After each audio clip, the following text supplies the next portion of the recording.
Brácho, ty prosím ťa, len do mňa neskoč.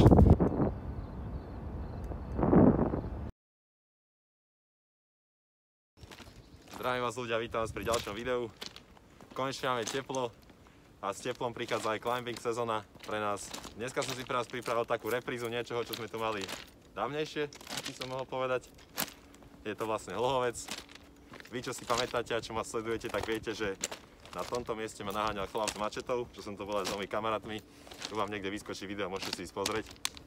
Video je vekovo obmedzené, teda to predtým, čo som točil tu.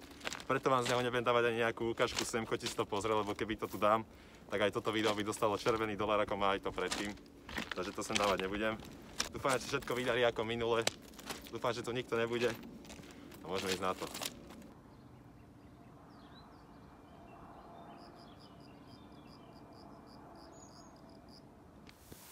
No, takže pozrite sa, akou cestou tu musíme ísť, len mať celé žlté gate. Už to vidím. No a vlastne toto je to pole, kde nás naháňal ten týpek. On tam má niekde dom, teda ak ešte má, ako ešte nevyhodili, tam má niekde dom a on takto tedy šiel tuto. A my sme sa tady auto rozbehli a utekali sme až tam. Choďte si to pozrieť, reálne sa to oplatí, je to na konci videa. No a ja to ďalej nebudem zdržovať a poďme rovno vyviesť na tohto blázna.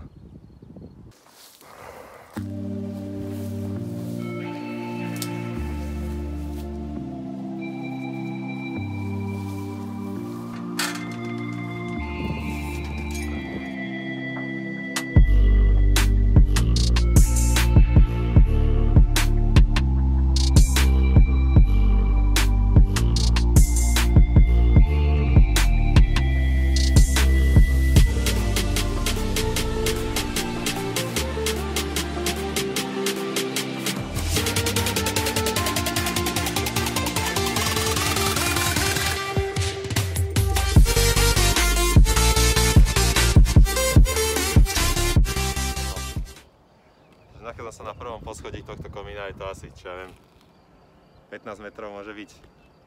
A je mi tak teplo, toto nie je možné. Koniec apríla, takéto teplo. Neskutočné. Veľa z vás sa ma pýtalo, že vlastne ako je možné, že dokážem takéto veci, že lejsť po komínoch, že to je úplne nereálna vec, niektorí vravíte. A ono je to jednoduchšie, ako sa zdá. Stačí si dať iba veci na správnu mieru, máte to isté, ako keby si napríklad zložili počítač nesprávne. Proste zložíte počítač nesprávne, tak vám fungovať nebude. Ale zložíte ho správne, tak fungovať bude. A to je isté, aj keď si to nastavíte v hlave. Keď to nastavíte si to správne, zvládnem to, dám to, mám na to, tak to zvládnete. Ale keď si to nastavíte na to, že som neúspešný, nemám na nič, tak aj váš život bude odvíjať. Takže všetko si musíte správne nastaviť a všetko to bude správne aj fungovať. Poďme hore.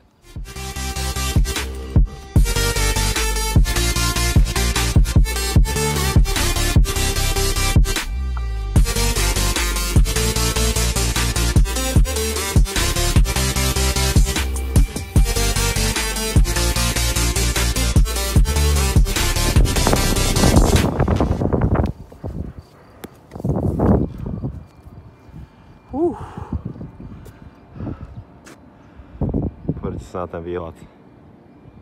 Vzadu Jaslovské Bohunice. Aj som tu chcel dačo natáčať, ale som si povedal, že na čo vás budem zdržovať. Tak rovno poďme hore. Natočíme vám to z vrchu v plnej paráde.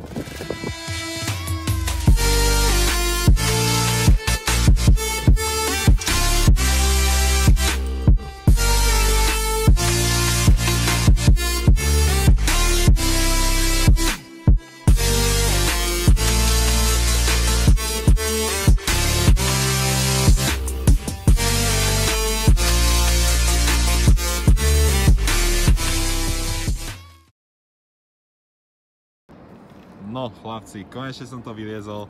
Poďte sa na ten brutálny výhľad, ktorý nám Hlohovec ponúka, alebo skôr teda tento komín. Poďte sa na to krásne celé mesto. Ešte ten oblak nad mestom, normálne panoráma. A tam vzadu vidíte Jaslovské Bohunice, tie dva komíny. A naľavo od nich si môžete všimnúť takú tenkú tyčku, neviem, či to je vidno. Niekde tu, asi to nie je vidno, nevadí. Ale tam som kedysi liezol, tu vám vyskočí ďalšie videjko, si môžete pozrieť toto. A uvidíte, čo som tam spravil. No a poďme vlastne hore, kde vám natočím nejaké finálne zábery, stadiaľto. Takže poďme na to.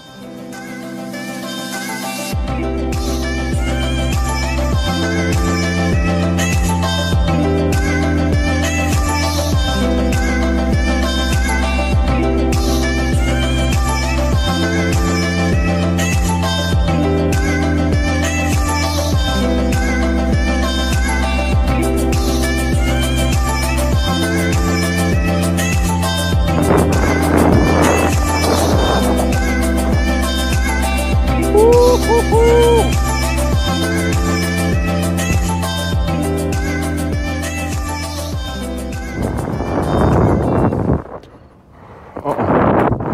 určite nie je bezpečné nachodenie, chlapci, po tých rokoch chodite sa tam.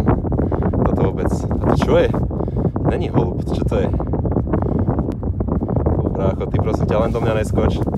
Len ne do mňa, tam choď, tam si chilluj, ale do mňa ne, lebo ja keď spadnem, budeš ma ty nasledovať.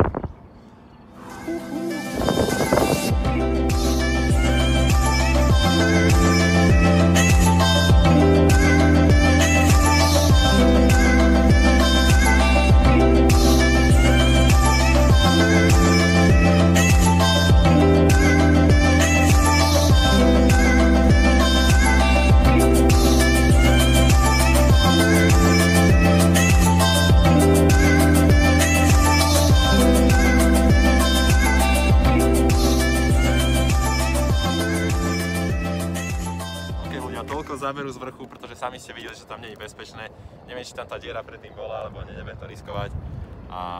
No a ešte vlastne, ak som vravel, že Hluhovec je jeden z najlepších výhľadov, tak som sa určite nemýlil. Celé mesto ako na dlani. A sorry, že sa mi trasú ruky, ale nelozol som asi rok na takéto vysoké kominy, takže sorry. No. Ako si môžete všimnúť, komín sa nachádza už za mnou.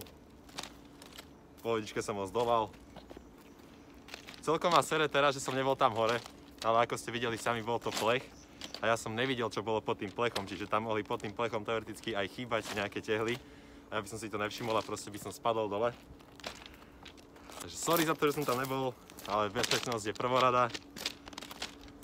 Ďakujem každému, čo si pozrel toto video. Nezabudni zanechať odber, like. Nejaký komentár môžeš. A vidíme sa pri ďalšom videu. A keď tak, mi do komentáru napíšte, do akého mesta by som mali pozrieť na komín ako ďalšie. Čiže príklad napíšeš Poprad, tak nájdem nejaký komín v Poprade a pojem do Popradu. Proste najviac miest, čo bude, tam pôjdem. Čaute.